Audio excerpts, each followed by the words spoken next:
Homélie de saint Grégoire de Nazianze.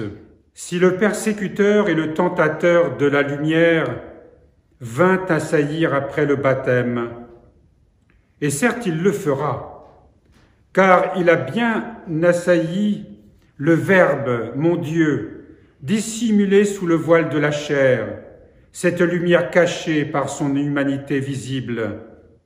Toi, tu as de quoi le vaincre. Ne redoute pas le combat.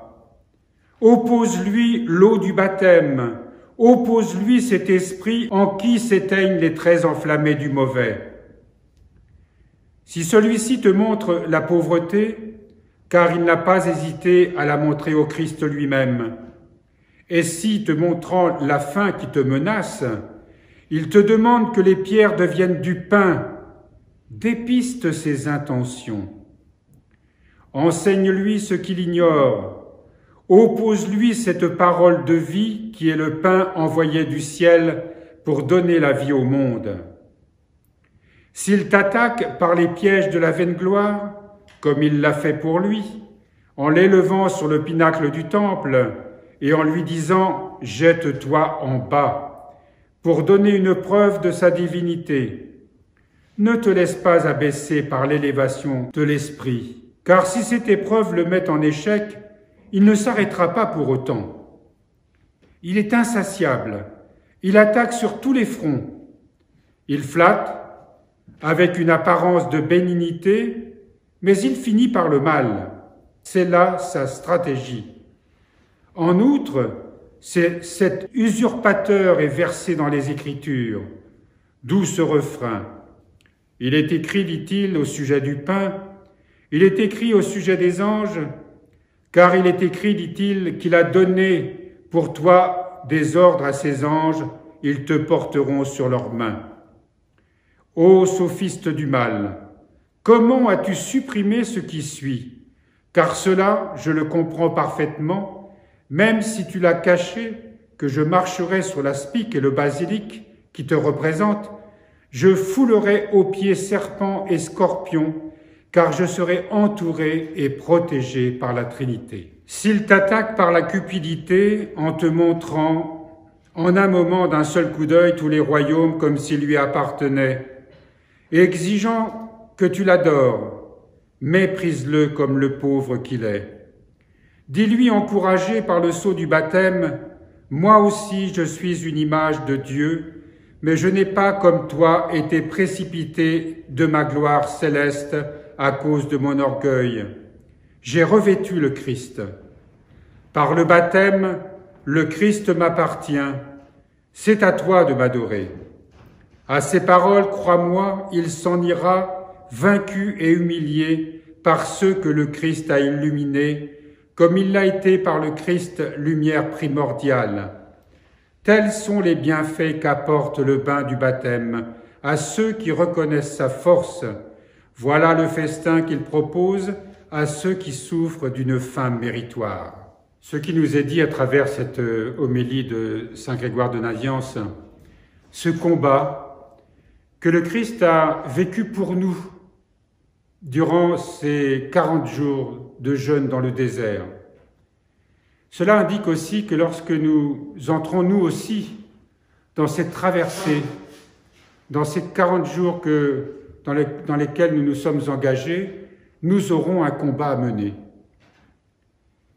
Il est certain que si nous demandons au Seigneur d'éclairer notre cœur comme nous le méditions ce matin, si nous lui demandons la grâce d'une prière profonde, fervente, la plus continuelle possible, si nous avons décidé vraiment de demander la grâce de nous affranchir des chaînes qui nous retiennent prisonniers et nous empêchent de nous élever pour entrer en communion avec le Seigneur, il est certain que l'adversaire, Satan, celui qu'on nomme Satan et qui a tenté le Seigneur dans le désert, eh bien, lui aussi tentera de nous détourner de cette œuvre.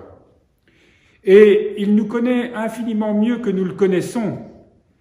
Il nous connaît, il sait quelles sont nos fragilités et il agira toujours sur ces fragilités au moment opportun. lorsqu'on mène un combat véritable, il ne tarde pas à se manifester. Pas forcément de front, mais il essaiera toujours de nous égarer, il essaiera toujours de nous tromper, il essaiera toujours de ralentir notre marche. Mais comme il est dit aussi, nous l'avons entendu dans cette homélie, le Seigneur nous donne tout ce dont nous avons besoin, toutes les grâces, le discernement. Le combat spirituel, lorsque nous l'engageons, cela signifie que nous sommes déjà vainqueurs. Vainqueurs si nous avons confiance en la puissance de Dieu. Vainqueurs si nous avons vraiment le désir de faire la volonté de Dieu. Vainqueurs si nous partons durant cette traversée du Grand Carême, si nous avons vraiment décidé d'entrer dans cette terre promise qui est le royaume de Dieu, communier à la vie divine, communier à travers notre Seigneur Jésus à la vie de la Sainte Trinité même. Mais si le Seigneur permet que nous soyons tentés, c'est aussi parce que, comme dans l'histoire de Job, c'est que ces tentations nous permettent de mener un combat. Si tout était facile, eh bien, le prix de ce combat ne vaudrait pas grand-chose. Voyez que quand on grimpe une montagne, et nous aurons, j'espère, l'occasion de le faire lorsque nous irons en retraite dans la montagne de Saint-Guilhem-le-Désert, eh bien, on se fatigue, on s'épuise. S'il y a de la chaleur, la fatigue est d'autant plus grande. Mais quel bonheur lorsque nous parvenons au but. Et que là, l'objectif de ces randonnées, il y a toujours une récompense qui est celle d'avoir atteint son objectif. Dans le combat spirituel, il en est de même. Et peut-être qu'il peut y avoir des difficultés. Vous savez, j'ai l'habitude d'organiser depuis tant d'années des retraites. Les 3-4 premiers jours, ça se passe pas trop mal.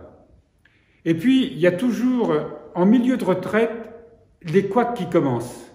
Des énervements, un problème de personnalité entre 2-3 personnes. Bref, des petits grincements qui peuvent se produire.